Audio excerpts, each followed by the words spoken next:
Bayangkan sebuah kota yang hari ini kita kenal dengan gedung-gedung tinggi, jalan raya, keramaian, dan lampu kota. Namun ribuan tahun lalu, tempat ini bukanlah daratan, bukan pula pemukiman. Tempat ini adalah sebuah danau raksasa. Danau yang luasnya membentang dari Padalarang, Lembang, Cimahi, hingga Ranca Ekek. Danau yang tenang, namun menyimpan sejarah dahsyat tentang letusan gunung, pergeseran bumi, dan perubahan alam yang mengerikan. Inilah kisah tentang Bandung Purba. Kisah ketika Bandung masih berupa lautan air tawar raksasa. Kisah yang jejaknya masih bisa kita lihat hingga hari ini. Jauh sebelum manusia mengenal tulisan. Bahkan sebelum peradaban muncul di Nusantara. Wilayah Bandung berada dalam kondisi yang sangat berbeda.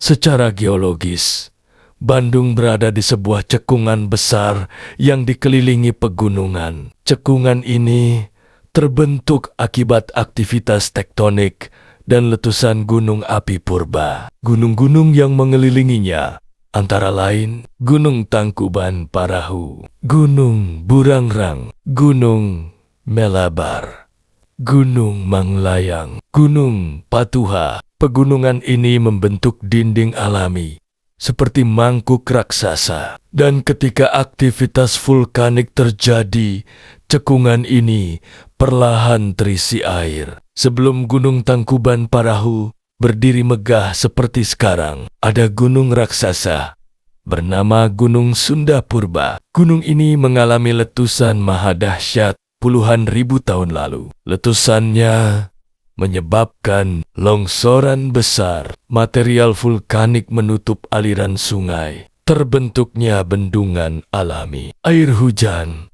dan aliran sungai tidak lagi bisa keluar dari cekungan Bandung. Dan sejak saat itulah Danau Bandung Purba mulai terbentuk. Danau ini bukan danau kecil. Para ahli memperkirakan luasnya mencapai sekitar 6.000 km persegi. Airnya tenang, dalam, dan sangat luas. Di tepi danau tumbuh hutan purba. Di dalamnya hidup gajah purba, badak purba, harimau, beragam fauna besar lainnya. Bandung saat itu adalah surga kehidupan purba. Manusia purba mulai menghuni tepian danau. Mereka hidup sebagai pemburu dan peramu. Jejak-jejak kehidupan ini ditemukan dalam alat batu, endapan sedimen, fosil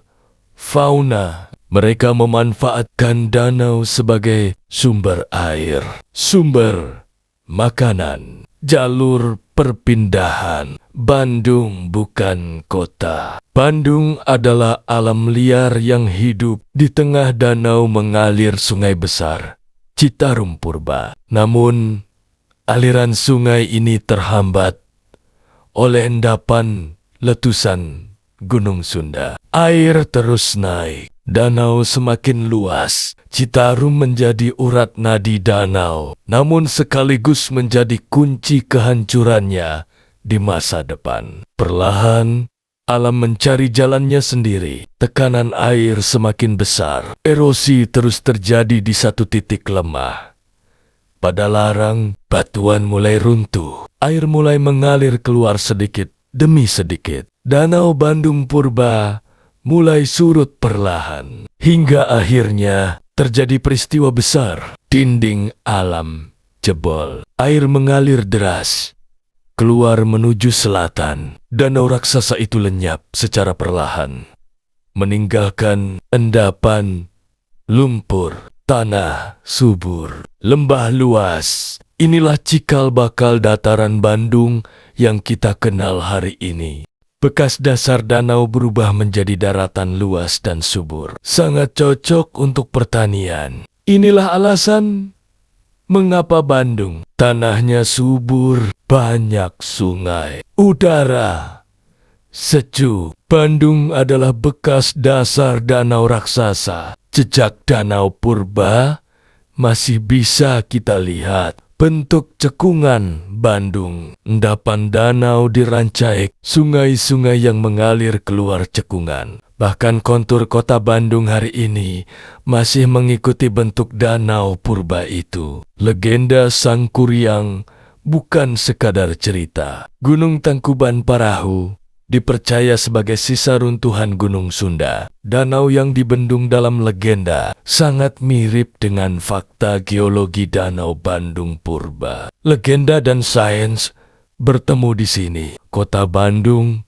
berdiri di atas tanah endapan danau, zona rawan gempa, wilayah vulkanik aktif. Inilah sebab Bandung rentan banjir, gempa, longsor. Bandung indah, namun menyimpan sejarah alam yang ganas. Bandung bukan sekadar kota. Bandung adalah warisan alam purba. Ketika kita berjalan di jalanannya, kita sedang berjalan di atas bekas danau raksasa. Danau yang pernah ada, danau yang hilang. Namun kisahnya tak akan pernah tenggelam oleh waktu.